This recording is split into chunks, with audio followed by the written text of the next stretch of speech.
आज के इस वीडियो में हम किसी एप्लीकेशन से लोन के लिए नहीं अप्लाई करेंगे बल्कि एक बैंक से लोन के लिए अप्लाई करेंगे और कोशिश करेंगे कि घर बैठे इस लोन को अप्लाई किया जाए ताकि हमें बैंक के चक्कर न लगाने पड़े। क्योंकि अगर हम बैंक में चक्कर लगाने जाएंगे कहीं ना कहीं इतने सारे डॉक्यूमेंट्स मांग लिए जाएंगे और इतनी बार आपको दौड़ाया जाएगा कि आप खुद हार करके बोलोगे भाई मुझे लोन लेने की जरूरत ही नहीं है। लेकिन एचडीएफसी बैंक से लोन लेने का सबसे प्लस पॉइंट ये भी है कि आप घर बैठे अप्लाई तो कर ही पा रहे हो, लेकिन यहाँ पर अगर आप चाहो तो 40 लाख रुपए लोन तक के लिए अप्लाई कर सकते हो।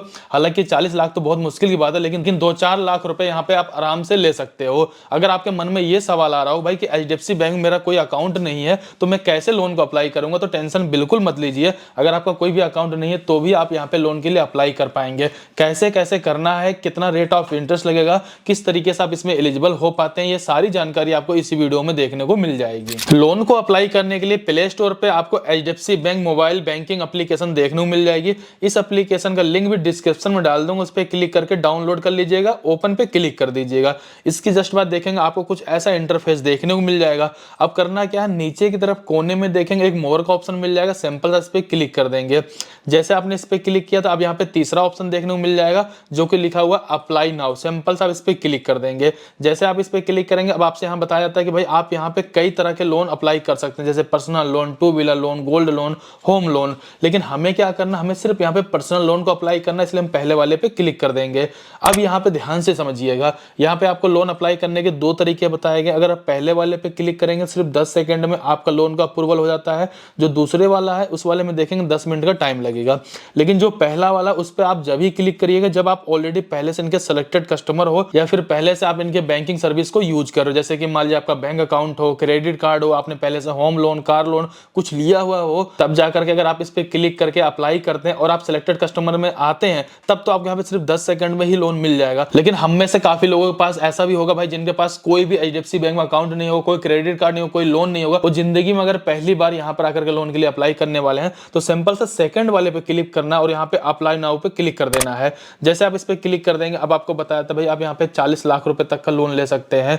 लेकिन करना क्या है, सबसे पहली चीज आपको सेलेक्ट करना है कि भाई आप सैलरी पर्सन हो या सेल्फ एम्प्लॉयर हो। अगर आप एक जॉब करते हो तो आप सैलरी सेलेक्ट कर लीजिए। अगर आपको कोई छोटा मोटा बिजनेस है या फ्रीलांसर या आपकी कोई शॉप वगैरह है तो आप यहाँ पे सेल्फ एम्प्लॉयर या प्रोफेशनल वाला सेलेक्ट कर लीजिएगा। इसके जस्ट बाद आपसे पूछा था कि आप एचडीएफसी बैंक का कोई भी प्रोडक्ट यूज करते हो, जैसे credit card, loan, home loan, car loan. अगर करते हैं तो आप यस पे क्लिक कर दीजिए, नहीं करते तो कोई प्रॉब्लम नहीं, नो पे क्लिक कर दीजिए। इसके जस्ट बाद देखेंगे अब यहाँ पर आपको बताया था भाई 40 लाख रुपए तक का लोन मिल सकता है। स्टार्टिंग रेट ऑफ इंटरेस्ट यहाँ पे देखें 10.5% रहेगा और जो आप यहाँ पे एलिजिबल होते हो तो 5 मिनट से लेकर के 24 घंटे तक का टाइम लगता है, मैक्सिमम टाइम होगा वो जो आपके अकाउंट में पैसे को रिलीज कर दिया जाता है। इसके बाद जो ट्यूनर टाइम दिया जाता है वो मैक्सिमम 3 साल तक के लिए टाइमिंग आपको दिया जा सकता है। ये सारी चीजें देखने और समझने में अच्छी लगेंगी, लेकिन मेन चीज ये जब हम यहाँ पे अप्लाई करें हमें कितना मिल रहा है, कितना महंगा पड़ रहा है, कितना सस्ता पड़ रहा है, वो ज्यादा जरूरी रहेगा। फिलहाल क्या करना, अगर आपको लोन को अप्लाई करना सिंपल से नीचे की तरफ आ जाएंगे, यहाँ पर आने पर अपना मोबाइल नंबर डाल देंगे। अब यहाँ पर एक बात और भी क्लियर करना चाहूंगा,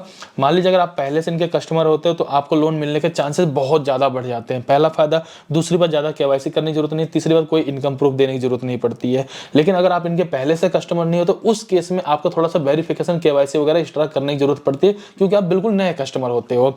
लेकिन यहाँ पे अप्लाई दोनों लोग कर सकते हो। फिलहाल देखिए यहाँ पर आपको अपना मोबाइल नंबर डाल देना, टर्म कंडीशन वाले बॉक्स पे क्लिक कर देना, कंटिन्यू पे क्लिक कर देंगे। इसके बाद आपके मोबाइल नंबर पे एक ओटीपी आएगा, ओटीपी डालेंगे, कंटिन्यू पे क्लिक कर देंगे।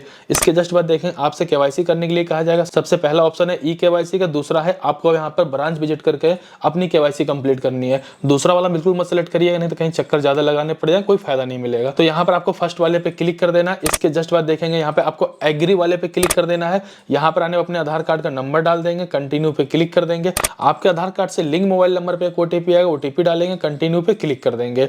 इसके जस्ट बाद देखेंगे कि भाई आपका जो भी डिटेल था आधार कार्ड में वो सारा डिटेल आपको यहाँ पे देखने को मिल जाएगा। इसके बाद यहाँ पर आपको अपनी कंपनी की डिटेल्स वगैरह भी देनी है, आपकी कंपनी में किस टाइप का काम होता है, मैन्युफैक्चरिंग होता है, ट्रेडिंग होता है, क्या होता है, वो सारी जानकारी आपको यहाँ पे दे देनी है। आपकी मंथली इनकम कितनी है आप उसको यहाँ पे इंटर कर देंगे। एग्जिस्टिंग और कोई ईएमआई वगैरह कहीं लोन चल रहा था आप उसकी डिटेल भी यहाँ पे इंटर कर देंगे। ये सारा कुछ जैसे आपने इसको फिलअप किया, इसके बाद नीचे आएंगे चेक लोन एलिजिबिलिटी पे क्लिक कर देंगे। अब होगा क्या कि आपके प्रोफाइल पूरा आपने डिटेल शेयर कर दिया है, उसके बेसिस पे आपको लोन का ऑफर दिखाया जाएगा। जैसा कि अभी आप देखेंगे फिलहाल हमारे केस में 3,60,000 रुपए लोन के लिए हम एलिजिबल हैं। ये हमारे प्रोफाइल के बेसिस पे लोन का ऑफर दिखाया गया। आपके प्रोफाइल के बेसिस पे लोन का अमाउंट ज्यादा भी हो सकता है और कम भी हो सकता है। फिलहाल जैसे कि मान लीजिए मुझे 3,60,000 रुपए का लोन का जो ऑफर दिया गया, अगर मैं इसमें कम करके अमाउंट लेना चाहूँ तो मुझे कम से कम 50,000 रुपए तो लेना ही पड़ेगा। और मैं अगर टाइमिंग के बारे में बात करूँ तो मुझे ज़्यादा से ज़्यादा 3 साल तक का टाइमिंग दिया गया है। मान लीजिए मुझे 3,60,000 रुपए का पूरा लोन लेना है, 3 साल के लिए लेना है, तो 12,217 रुपए हर महीने मुझे EMI पे करनी पड़ेगी।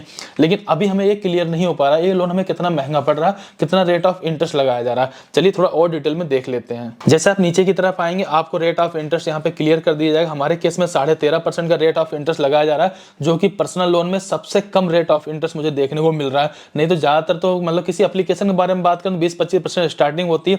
अगर हम किसी बैंकों के बारे में बात करें तो कम से कम 15-20% तो लग ही जाता है। लेकिन रेट ऑफ इंटरेस्ट सबसे अच्छा आपको बैंक में ही देखने को मिलता है, तो कोशिश किया करो कि बैंक से ही लोन के लिए अप्लाई किया करो। अब यहाँ पर जैसा कि अगर हम लोन ले रहे हैं 3,60,000 रुपए का 3 साल के लिए लेते हैं, 13.5% का रेट ऑफ इंटरेस्ट लगता है। जो इनको हम टोटल 3 साल में पैसा वापस करेंगे वो पे करेंगे यहाँ पे 4,39,812 रुपए।